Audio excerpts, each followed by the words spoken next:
Est-ce que vous êtes déjà senti à l'écart d'un groupe ? Vous savez, ce sentiment d'être délaissé, d'errer au milieu d'un groupe, avec cette désagréable impression que personne ne vous comprend et que vous ne faites pas vraiment partie du groupe, de ceux qui, eux, sont compris, de ceux qui sont bien à leur place. Il est fort probable que cela vous soit arrivé au moins une fois dans votre vie. Et peut-être que c'est ce que vous vivez quotidiennement. Et vous vous dites, qui me comprendra et m'accueillera comme je suis, dans ce qui fait ma culture et mon identité propre. Et en fait, vous n'êtes pas les premiers à vivre cela, puisque de nombreuses personnes ont déjà vécu ce genre de sentiment négatif. Et cette impression était même parfois vécue par des peuples entiers. Et c'est le cas du groupe de personnes dont on va parler aujourd'hui, d'un peuple particulier, celui des Samaritains. Et en fait, on va plutôt s'intéresser à une personne en particulier qui faisait partie de ce peuple, celle qu'on a retenue dans l'histoire comme étant la femme samaritaine. Les Samaritains étaient un peuple qui vivait à l'écart en Israël, car les Juifs considéraient les Samaritains comme des schismatiques, même comme des païens qu'il était interdit de fréquenter et auxquels on ne devait demander aucun service. Et cela devait être terrible à vivre pour ce peuple, imaginez-vous. Mais maintenant, comprenons bien, le but de ce message de ce matin n'est pas de tresser un tableau tout rose des peuples opprimés, car il ne faut pas avoir l'illusion de croire que les personnes exclues sont toujours sans faute, des personnes forcément bonnes dans leur caractère et leurs pratiques, et à qui on ferait un procès injuste. Non, les Samaritains n'étaient pas tout blancs.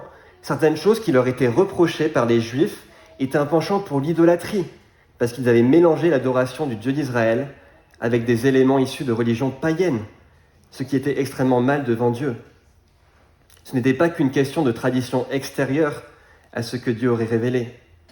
Et il arrive que l'on puisse se retrouver exclu d'un groupe à cause d'éléments de notre fait, de choses qu'on a pu faire ou soutenir. Mais ça n'excuse pas le processus d'exclusion, mais ça enlève l'illusion de se croire complètement plus blanc que neige. Mais cela n'enlève pas le problème. Le problème, c'est quel est l'espoir dans ces circonstances ? Est-on condamné à la marginalisation éternelle du fait de tels éléments ? Et alors que la coutume juive était donc d'éviter tout rapport avec les Samaritains, afin de ne pas se souiller, Jésus va montrer une voie différente. Il va tout d'abord accueillir la femme samaritaine en interagissant avec elle de manière radicalement différente de ce que pouvaient le faire les personnes de son époque. Il va ensuite révéler qui il est, la femme samaritaine, en se présentant comme celui qui est supérieur au prophète l'ayant précédé, et en le prouvant de par ses connaissances surnaturelles. Et après avoir démontré cela, après avoir accueilli, après s'être révélé comme celui qui est supérieur au prophète et le sauveur du monde, et après l'avoir montré, il va envoyer en mission. Car la suite logique, une fois qu'on a appris du Christ, est de le partager. En bref, le message principal de ce texte est que Jésus peut restaurer, instruire et équiper toute personne pour le témoignage. Et cela, peu importe sa condition initiale. Je vous propose maintenant de lire le texte. Il se trouve dans l'Évangile selon Jean et au chapitre 4. On va lire Jean 4, mais c'est marqué derrière moi, et on lira des versets 1 à 42.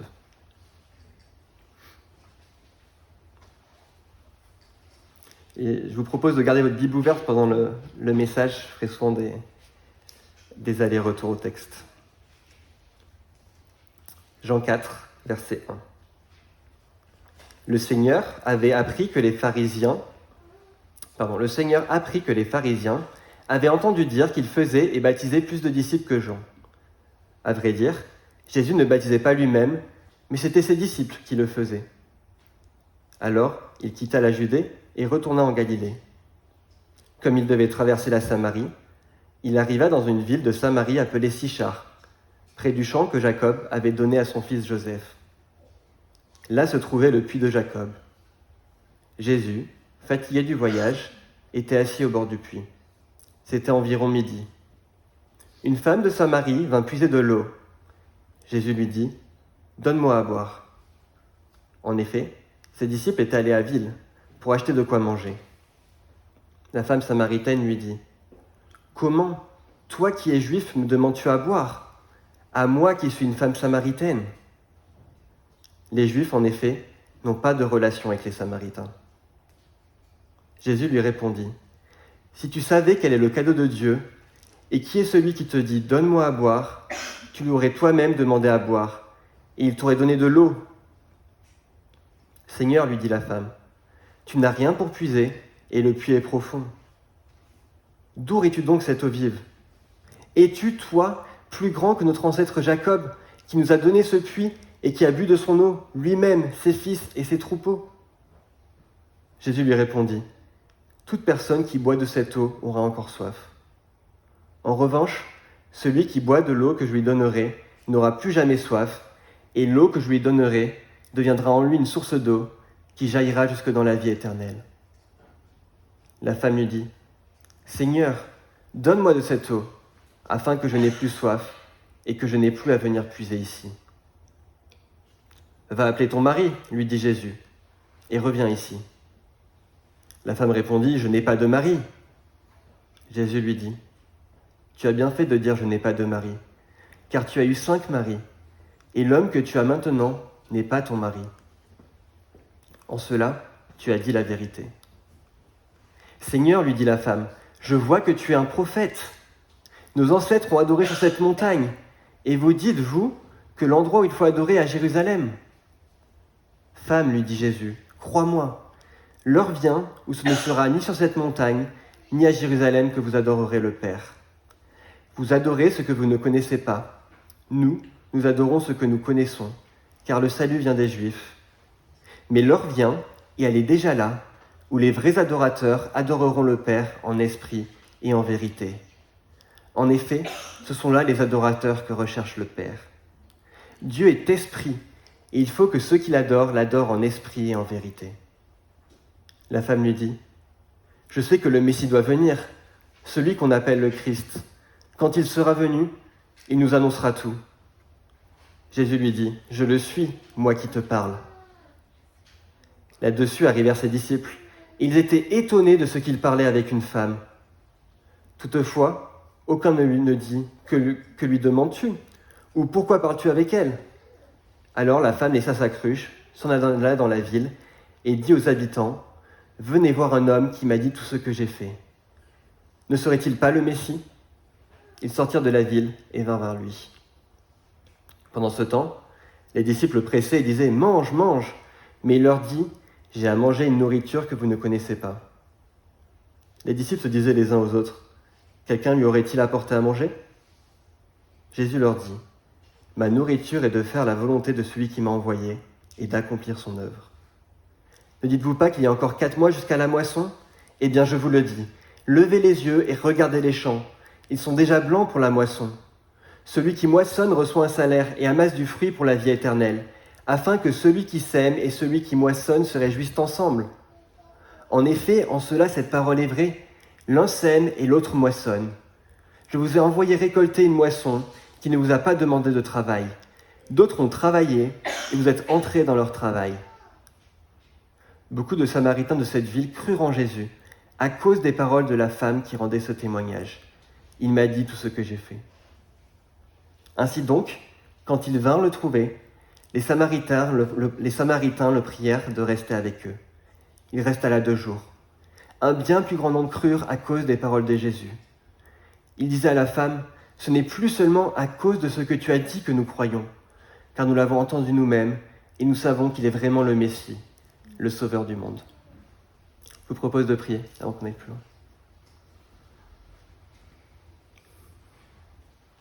Dieu notre Père, merci pour ce texte. Merci pour ta parole. Merci pour tout ce qu'on peut y apprendre sur ton caractère, sur qui tu es, sur ton amour pour des hommes qui sont pécheurs, qui brisent ta loi, mais dont tu veux venir restaurer les vies. Et on prie que ce matin, on puisse être à l'écoute de ce que tu veux nous dire et que ton Saint-Esprit puisse agir dans les cœurs. Amen. Le premier point de notre message, ça va être Jésus, celui qui accueille. Et tout d'abord, je voudrais qu'on regarde un petit peu le contexte de notre passage. Le texte nous dit que Jésus était en Galilée et qu'il souhaitait se rendre en Samarie. Tout l'évangile de Jean, c'est des trajets de Jésus entre la Galilée et Jérusalem. Et le texte nous dit, il voulait se rendre à Jérusalem, Et le texte nous dit qu'il fallait qu'il passe par la Samarie pour faire ce trajet. C'est ce qu'on voit au verset 4. Il est dit, or, il fallait qu'il traverse la Samarie. Et si on regarde une carte, ça fait sens de passer par là, puisque ça permet de suivre le chemin le plus court entre la Galilée et Jérusalem. Si on regarde une carte comme vous avez à la fin de vos Bibles, vous pouvez voir que c'est le chemin le plus droit. Mais ce n'était pas le chemin le plus emprunté par les Juifs, puisqu'ils contournaient souvent la Samarie, préférant une route qui traversait le Jourdain. Et la question sous-jacente, c'est pourquoi ? Pourquoi préférait-il passer par là ? Et en fait, j'ai déjà pu le dire, mais tout simplement parce que les Juifs détestaient les Samaritains. Ils n'avaient pas de relation avec eux. Et c'est une histoire qui ne datait pas d'hier. En fait, la pratique religieuse samaritaine était un mélange d'adoration du Dieu d'Israël et de pratiques païennes, comme j'ai pu le dire. Des coutumes qu'ils avaient adoptées après s'être mélangés avec le peuple des Assyriens, alors que ces derniers avaient conquis le territoire d'Israël. Et depuis lors, ils étaient vus comme des gens impurs, aux mœurs peu reluisantes et à la théologie peu orthodoxe, des sortes de sous-juifs de classe inférieure, et voyager en passant par chez eux, ce qui impliquait sûrement d'avoir des contacts avec eux, et surtout d'utiliser les ustensiles impurs pour boire ou manger. Donc ici, dans le texte, c'est pour boire, avec le puits. C'était le summum de la compromission pour un juif pieux. Or, Jésus devait venir en ce lieu pour enseigner quelque chose à ses disciples. Le texte nous dit que Jésus devait passer par la Samarie, mais ce n'est pas dans le sens qu'il n'avait pas d'autres possibilités. Il aurait pu contourner. Mais sûrement parce que c'était ce qui était dans le plan de Dieu. Il devait passer par là pour qu'il ait cette rencontre avec cette femme et pour qu'encore aujourd'hui, on puisse en tirer des enseignements. Et revenons à notre texte. Il est midi, il fait chaud, Jésus a soif. Il va faire quelque chose d'assez logique vu la situation. Il va demander à boire. Mais c'était quelque chose de choquant. Il va tout d'abord interpeller une femme, et qui plus est une femme samaritaine, pour lui demander à boire. Les Juifs s'étaient érigés une loi interdisant de manger et de boire avec les personnes de Samarie, parce qu'ils étaient plus laxistes dans leur compréhension de la pureté rituelle. Le choc est donc que Jésus accepte de boire dans une jarre appartenant à une personne samaritaine. Vous comprenez ? Prenons un exemple. C'est comme si vous étiez invité chez des amis et on vous présentait un plat qui est rempli d'un animal protégé. Si vous êtes un citoyen loyal et que vous êtes au courant que c'est un animal protégé, vous allez vous abstenir d'en manger, car vous savez que c'est quelque chose qui est interdit. En soi, vous ne serez pas malade si vous allez en manger. Mais vous savez qu'il ne faut pas le faire, qu'il ne faut pas le manger, car le législateur, celui qui a promulgué les lois, vous a dit de ne pas le faire. C'est interdit, c'est illégal. Ainsi, c'est le législateur qui décrète comment le monde fonctionne. Et c'est seulement le législateur qui est apte à changer les lois pour vous autoriser à en manger.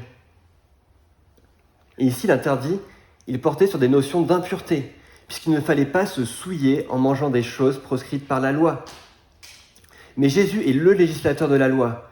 Il est ainsi lui-même le plus apte de déterminer ce qui relève de la pureté et ce qui ne l'est pas. Et plus tard dans les évangiles, Jésus dira que ce n'est pas ce qui entre de l'homme qui souille l'homme, ce qui entre dans l'homme, mais ce qui sort de la bouche. L'interdit était aussi sûrement dû à une forme de racisme larvé, du fait de la haine que le peuple juif vouait aux Samaritains, et cela dû au contexte historique. Mais Jésus vient faire voler en éclats cette barrière de la race qu'on vient de mentionner dans notre passage, en montrant qu'une telle haine est absolument inappropriée. Et c'est la première leçon pour nous. Jésus dit la femme demande « Comment, toi qui es juif, me demandes-tu à boire à moi, qui suis une Samaritaine ?» Jésus n'agit pas comme les autres.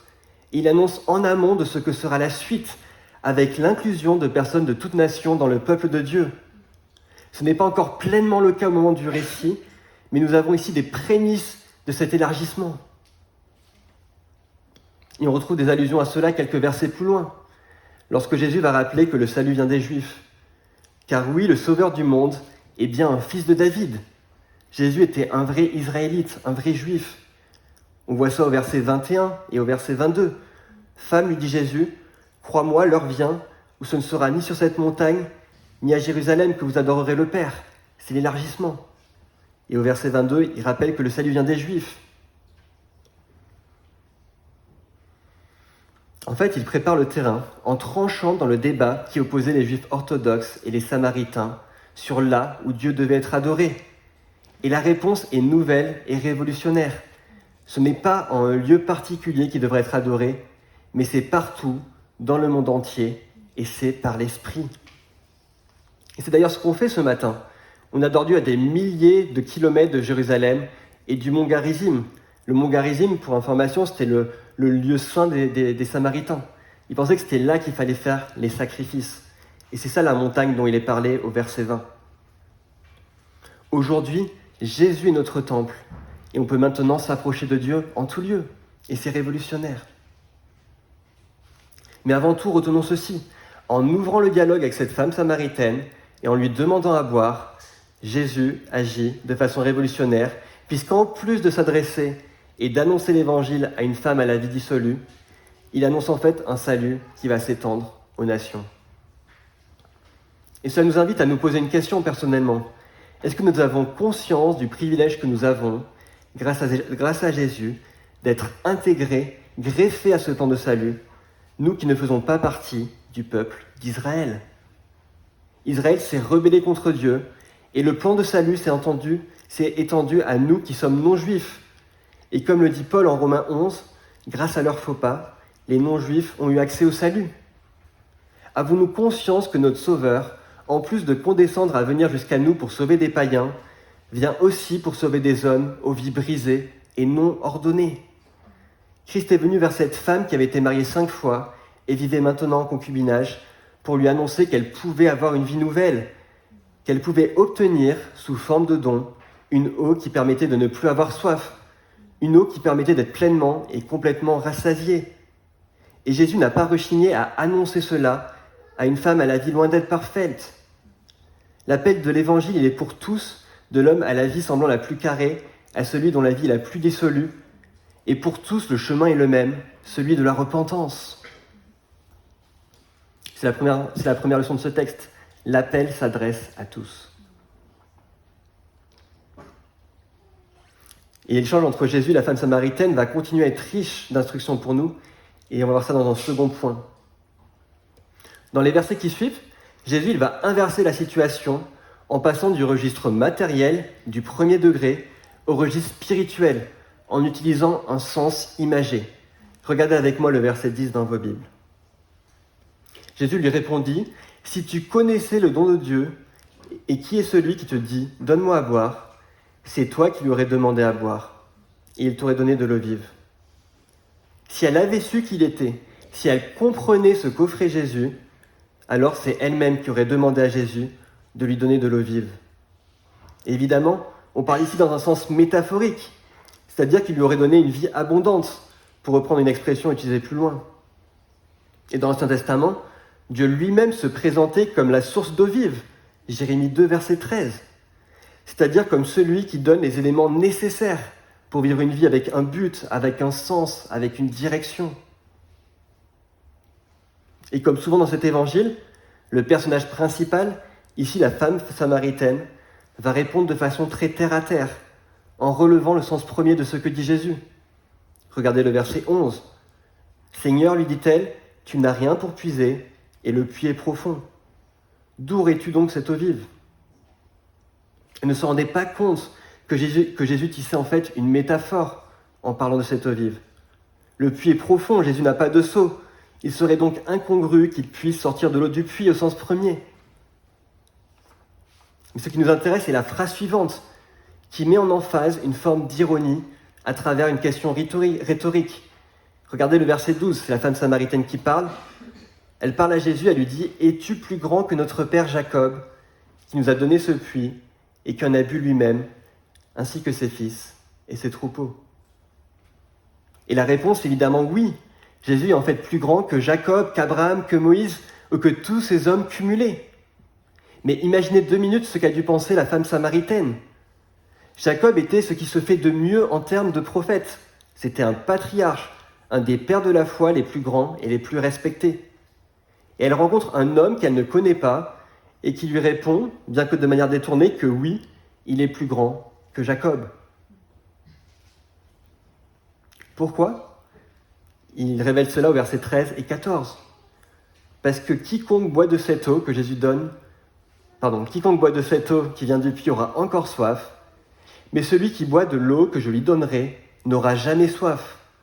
Et l'eau que je lui donnerai deviendra en lui une source d'eau qui jaillira jusque dans la vie éternelle. Jésus se compare à Jacob et il montre qu'il est bien plus grand que lui, qu'il est plus qu'un prophète, puisqu'il donne une eau miraculeuse qui empêche d'avoir soif, et cela pour l'éternité.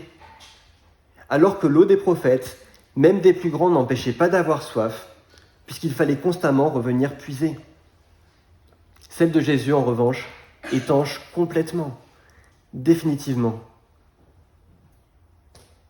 Et la femme, elle va répondre qu'elle veut de cette eau, au verset 15.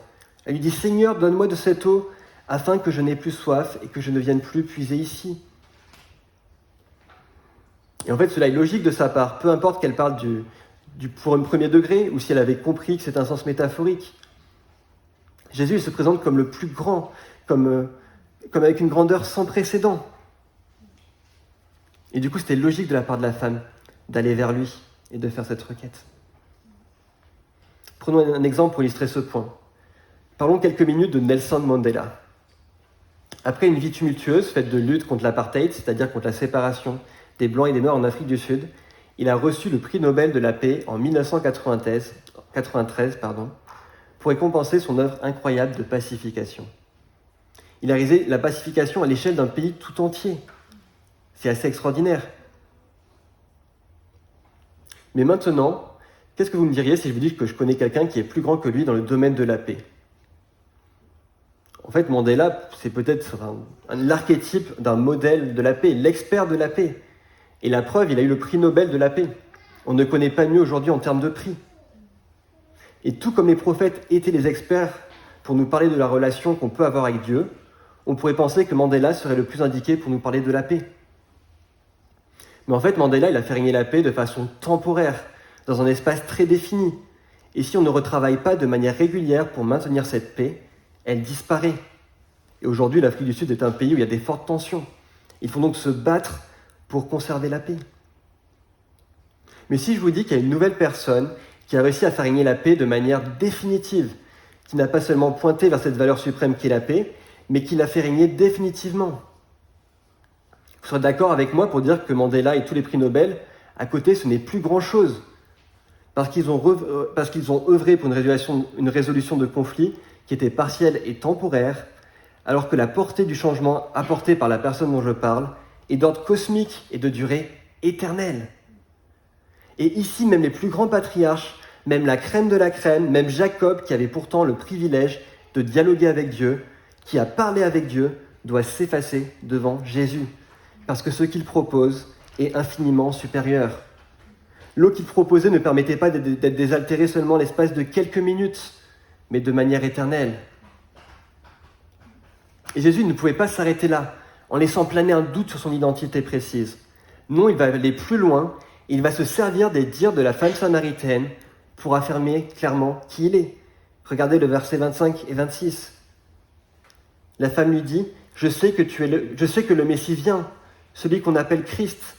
Quand il sera venu, il nous annoncera tout. » Et Jésus répond « Je le suis, moi qui te parle. » Clair, net et précis. Jésus est le Messie, le Sauveur du monde, à la fois des Juifs et des païens. Et les personnes à qui il s'adresse sont maintenant dans l'heure qui vient, où les adorateurs adoreront le Père en esprit et en vérité. Verset 23. Et maintenant, on va entrer dans le troisième point, qui est que cette femme aurait été légitime de lui demander de quelle autorité il pouvait affirmer cela.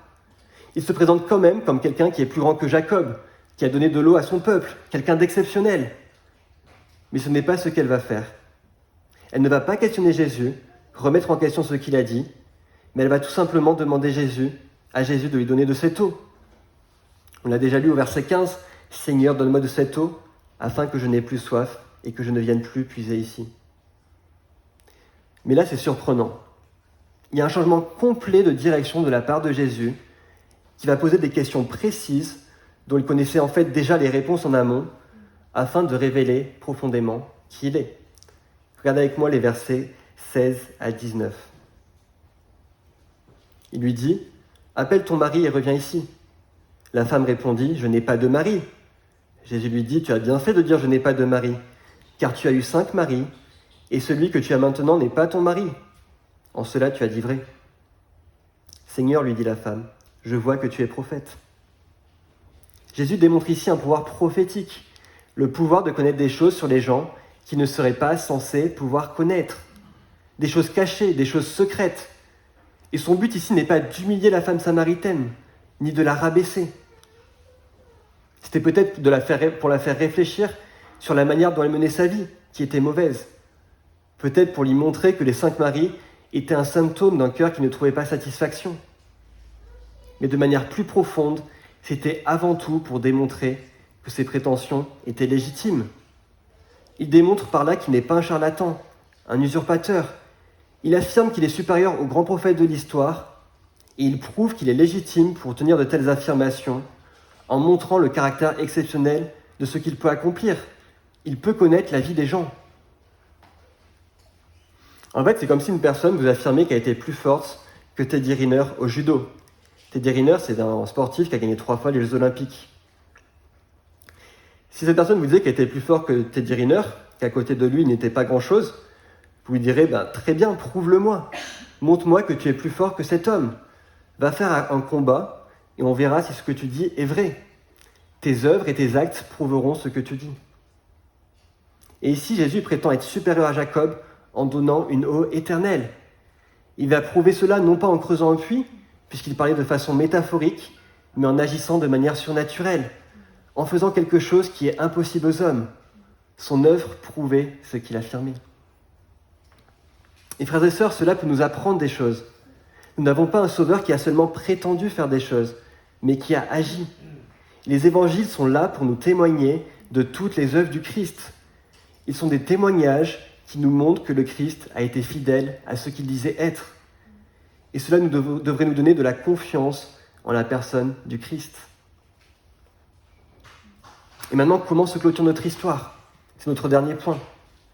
Les disciples eux-mêmes sont étonnés de voir Jésus parler à cette femme samaritaine, tant Jésus a vraiment redéfini les choses avec cette rencontre. Au verset 27, là-dessus arrivèrent ses disciples, et ils étaient étonnés de ce qu'il parlait avec une femme. Et après cela, la femme samaritaine va partir dans son village et témoigner du Christ, et de nombreuses personnes vont croire en lui. Jésus va ensuite se rendre directement auprès des Samaritains, et encore de nombreuses personnes vont croire en lui, après avoir passé du temps à le côtoyer. Et en fait, nous sommes là dans un moment spécial, un moment où des graines sont semées dans les cœurs et sont récoltées au même moment.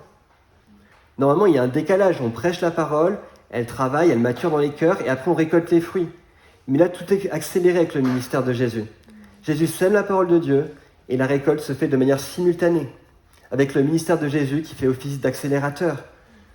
On voit ça au verset 36, « Celui qui moissonne reçoit un salaire et amasse du fruit pour la vie éternelle, afin que celui qui sème et celui qui moissonne se réjouissent ensemble. » Et cela est un témoignage de l'élan missionnaire à venir, où les apôtres pourront récolter les fruits de l'œuvre et du ministère de Jésus. Verset 37, « En effet, cette parole est vraie, l'un sème et l'autre moissonne. » Et regardez le verset 38, la suite. Jésus a planté sa parole dans le cœur de la Samaritaine, elle a ensuite témoigné dans sa propre ville, incitant les habitants à venir voir ce fameux Jésus. Verset 38, « Je vous ai envoyé récolter une moisson qui ne vous a pas demandé de travail, d'autres ont travaillé, et vous êtes entrés dans leur travail. » Ce que je voudrais que vous reteniez avant tout de cette dernière partie, c'est la portée missionnaire de l'acte de la Samaritaine, qui est parmi les premières à témoigner du Christ dans le monde non juif, et la première évangéliste de son peuple. Ceci annonce en filigrane de ce qui va advenir, avec l'élargissement du salut pour toucher tous les peuples, de ce moment où le Christ sera adoré dans le monde entier, en esprit. C'est le verset 21 et le verset 23. « Femme, lui dit Jésus, crois-moi, L'heure vient où ce ne sera ni sur cette montagne, ni à Jérusalem que vous adorerez le Père. Verset 23, l'heure vient, et c'est maintenant, où les vrais adorateurs adoreront le Père en esprit et en vérité. Vous comprenez bien ce qu'a fait la femme samaritaine. Elle a témoigné de l'œuvre du Christ, que c'était le moment. Et frères et sœurs, c'est ce que nous pouvons faire nous aussi, puisque les évangiles sont un témoignage que nous avons le privilège d'avoir, qui nous parle avec précision de ce qu'a fait Jésus.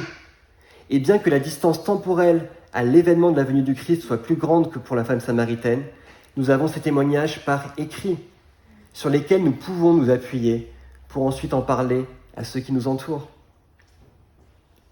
En fait, prendre conscience des œuvres merveilleuses du Christ devrait mettre en nous le désir de transmettre ce message de l'Évangile, si l'on prend vraiment conscience de là où on vient, du péché qui habite en nous et du plan de sauvetage opéré par Dieu en la personne de son Fils. Prenons un dernier exemple. Imaginez que vous êtes un réfugié venant d'un pays d'Afrique en situation de guerre et que vos conditions de vie sont particulièrement difficiles. Et là, jour de chance, la France décide de vous donner le droit d'asile. Vous débarquez en France et vous avez de nouveaux horizons qui s'ouvrent pour vous. Tous les privilèges de la nation sont maintenant pour vous et vous devenez citoyen français. Le temps passe, vous vivez en France et un jour vous êtes invité pour une conférence dans un jardin, dans une petite maison aux alentours de Fourvière. Vous êtes avec votre fils qui joue au fond du jardin et à un moment donné, il creuse dans la terre et il trouve un trésor rempli de pièces du temps des Romains. Quelque chose de très lourd, de monumental. Qu'allez-vous faire ? Tout content de votre découverte, vous allez sûrement remettre beaucoup de terre dessus pour qu'il soit bien recouvert et vous allez tout faire dans les mois qui suivent pour essayer de racheter le terrain, afin que ce bien découvert puisse être vôtre. Et pour cela, vous allez être prêt à faire beaucoup de concessions. Vous voulez acheter ce petit terrain et vous allez tout faire pour réussir. Et cela, peu importe son prix, parce que vous savez que ce que vous allez trouver est d'une valeur inestimable, sans commune mesure avec toute autre chose que vous pourriez avoir. Et en fait, c'est le fait que vous ayez obtenu le droit d'asile dans ce pays, la France, qui vous a ouvert des possibilités nouvelles, comme le fait de pouvoir vous projeter vers l'achat d'une maison dans ce pays. C'est un privilège que vous a fait la France d'avoir été inclus dans ce corps national, et cela vous a ouvert la possibilité que vous n'aviez pas précédemment de trouver ce trésor.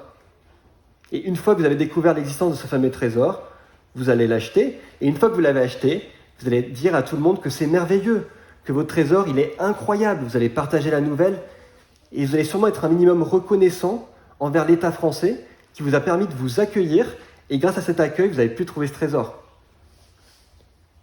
Et en fait, pour la femme samaritaine, c'est en quelque sorte quelque chose de similaire qu'elle a vécu, puisqu'elle venait d'être accueillie par le Christ alors qu'elle ne faisait pas partie du peuple juif. Ses promesses se sont élargies à elle de par la venue du Christ. Elle avait reçu une sorte d'asile de la part de Jésus, si je puis dire. Elle avait reçu un privilège que le Christ daigne s'adresser à elle, du fait déjà de sa vie et du fait qu'elle n'était pas du peuple élu. C'était une pure grâce et non un dû qui annonçait l'incorporation prochaine des païens aux promesses de l'Alliance. Et une fois que cette femme a reçu ce trésor, elle voulait le crier au monde entier. Et cela parce que c'est un trésor à la ressource infinie et qui est communicable, qui peut se transmettre autant de fois qu'il y a d'hommes sur la terre disposés à recevoir le salut. Et qu'en est-il pour nous ? Est-ce que nous témoignons et allons témoigner de ce que Christ a fait avec autant d'entrain que cette femme samaritaine ? Est-ce que nous sommes convaincus qu'il est effectivement cette source d'eau vive, cette perle de grand prix pour laquelle nous devrions être prêts à donner notre vie et à renoncer à nos priorités ? En fait, c'est ça notre appel et notre mission, d'aller de toutes les nations et d'en faire des disciples. Alors, en guise de conclusion très rapide, un petit rappel de ce qu'on vient de voir. L'eau que propose ce monde n'étanche jamais complètement la soif, et seul Jésus donne une eau éternelle qui satisfait pleinement. Jésus est supérieur à toute personne ou toute chose que cette terre peut offrir, et il accueille gracieusement tous ceux qui s'approchent de lui. Alors il ne nous reste qu'une seule chose à faire, aller vers lui et partager son salut avec nos contemporains, avec zèle et entrain.